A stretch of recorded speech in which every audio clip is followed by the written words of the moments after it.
আজকে আমি চেষ্টা করব সম্পূর্ণ এই যে এইটার একটা আপনাদের দেখানোর যে ঈদ উপলক্ষে দিয়াবাড়ির মধ্যে আসলে কি কি ব্যবস্থা করা হয়েছে, কোনটা কোনটা রাখা হয়েছে বা কোনটা কোনটা রাখা হয়নি, এই সব কিছু আজকে আপনাদের মাঝে আমি তুলে ধরার চেষ্টা করব। তো ভিডিওটি না টেনে সম্পূর্ণ দেখার অনুরোধ রইল। আর আশা করি আপনাদের ভিডিওটা ভালো লাগবে। যদি না টেনে সম্পূর্ণটা দেখেন অনেক ভালো লাগবে, কারণ আমি ছোট ছোট করে কিছু ক্লিপ নিয়েছি এমন এমন যেটা আপনাদের ভালো লাগার মতো এই ক্লিপগুলো। তো চলুন দেখা যাক।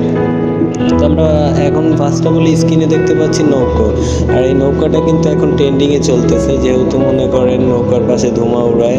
তো আমি ভিডিও করতে করতে একটু নিজের ভিডিও করে নিলাম, সবাই ভিডিও করতেছি, নিজেরটাও করে নিলাম। আর আমার পিছনেই কিন্তু রয়েছে সেই নৌকা, আর নৌকার সিরিয়াল কিন্তু বিশাল বড়।